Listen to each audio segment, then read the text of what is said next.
What's up, movie fans?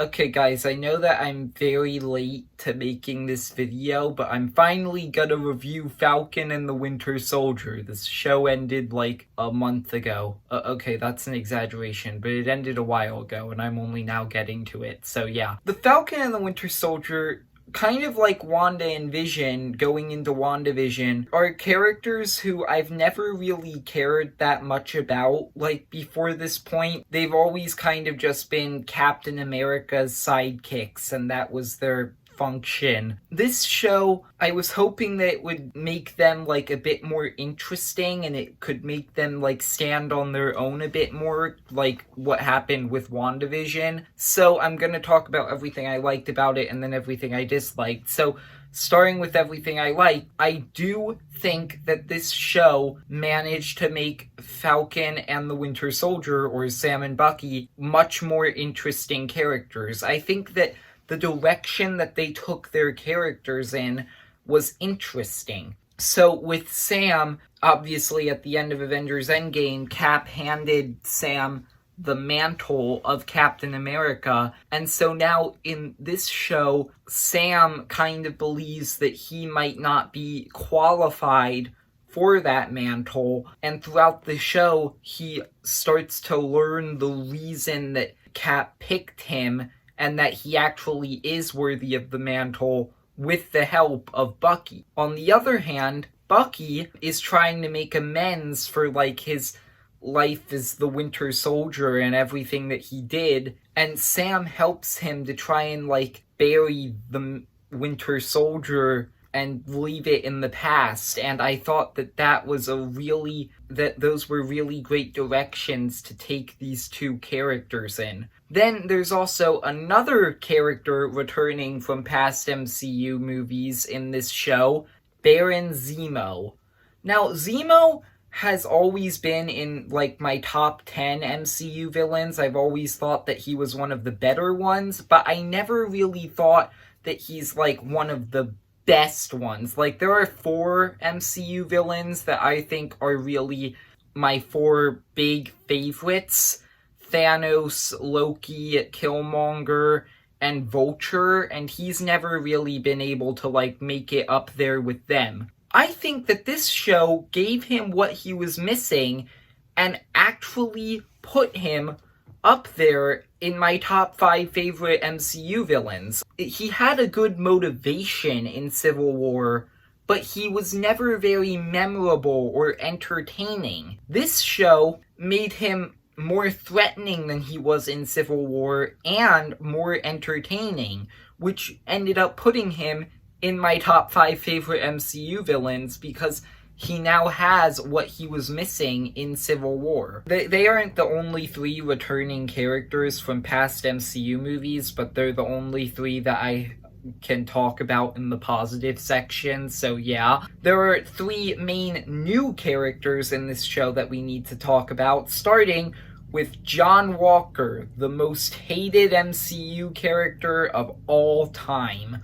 Honestly, I didn't actually hate him that much, like in the first 3 episodes of the show. I actually thought that he seemed like kind of a good guy. I thought it was really interesting where they took his character in episodes 4 and 5, where he's like a good guy who's given this mantle of Captain America that's basically impossible to live up to, and as a result he cracks under pressure and goes crazy. And I thought that like they really did some really interesting stuff with him in episode 4 and 5. But then in episode 6, I think they kind of like failed with like giving him a proper end to his storyline, because he's given just this random redemption arc out of nowhere, and it feels so forced, and it doesn't feel like it was built up. And I really didn't like that. I think they kind of messed up with John Walker in the final episode, but I mostly really did like John Walker in this show.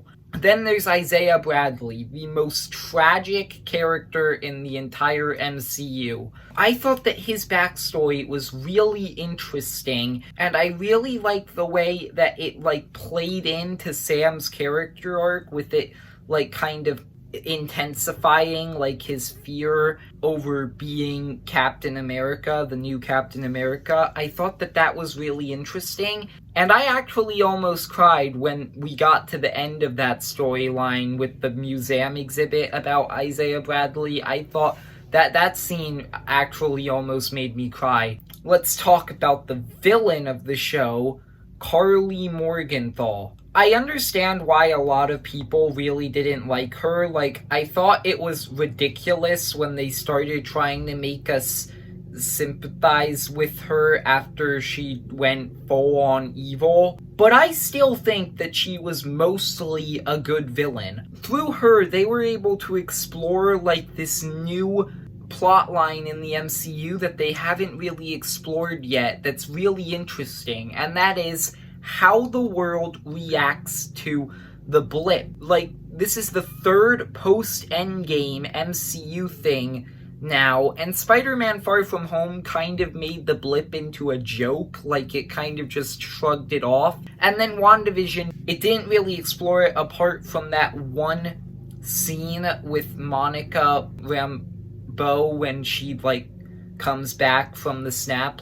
It didn't really explore it outside of that. But this show does explore it, and it explores how this world reacted to, half of its population disappearing and then coming back.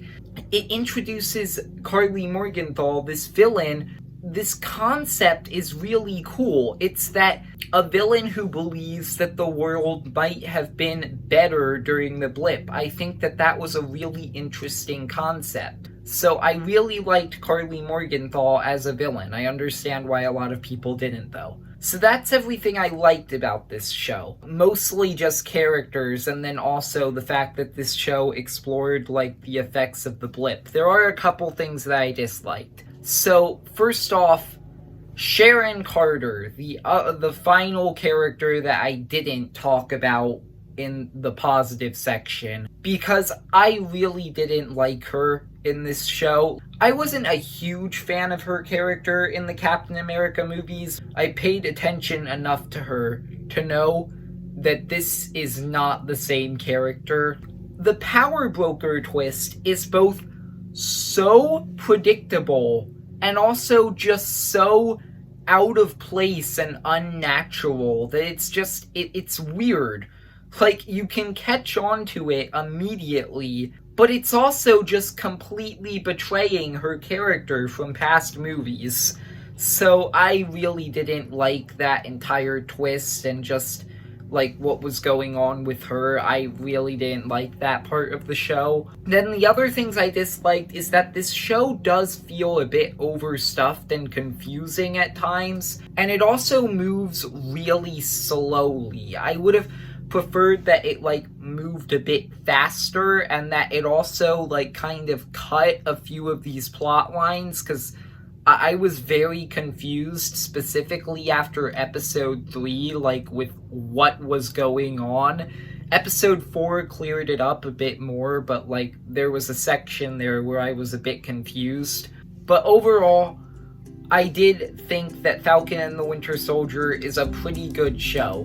It's not as good as WandaVision, I don't think. I still think that WandaVision is, out of the two MCU shows we've gotten so far, WandaVision is better. But this came close. I really like some of the stuff that they did here. So yeah, if you enjoyed, then like and subscribe, and see ya, movie fans.